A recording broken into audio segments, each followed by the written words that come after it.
Hey everybody, DJ Flip here. I'm here to talk to you about the differences between being a mobile disc jockey and a nightclub disc jockey.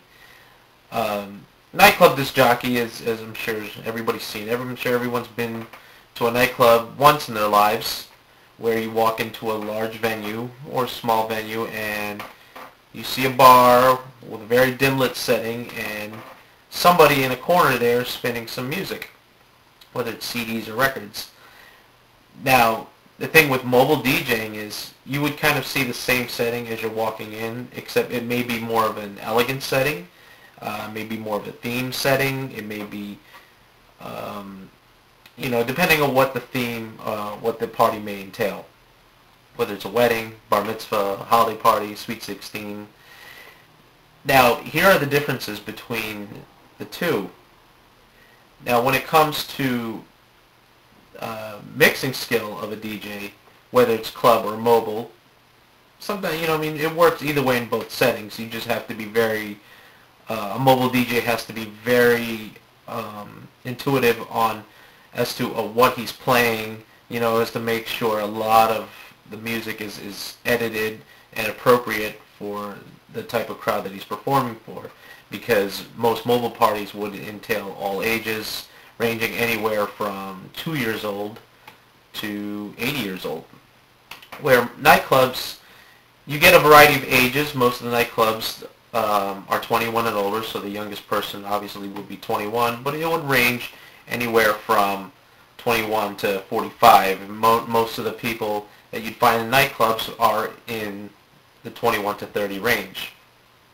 Now, with mobile DJing, there are a lot of detail to pay attention to as opposed to nightclub.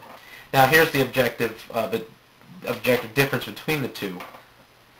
In mobile DJing, your goal is to basically create the memory for the client you are working for, is to create the atmosphere that people will leave that they will never forget.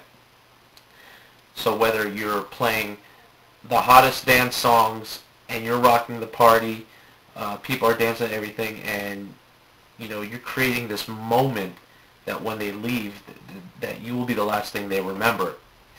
Now, with nightclub DJing is a little bit different. Sure, you have to get those people to dance. You have to make sure they enjoy themselves. But the key thing with nightclub DJing is not making the people dance. The key thing is making the bar money. So it's this whole basic science that a nightclub DJ has to understand is rotating the dance floor. And by that I mean by rotating the dance floor, you're taking a group of people who say that walk into the nightclub and automatically hit that floor because they like what they're hearing, so they just want to dance to that right away. And then you get another group of people that come in and they say, okay, well, I don't feel like dancing right away. I need to loosen up, so I'm going to go get myself a drink. Now, they're at the bar. Now, you don't want to keep the same people that had just jumped into the dance floor earlier on constantly there. You want to get those people to buy drinks so the bar can make more money. So while the people who are at the bar already have drinks in their hands, you want to get them shifted into the dance floor while you get the people on the dance floor shifted to the bar.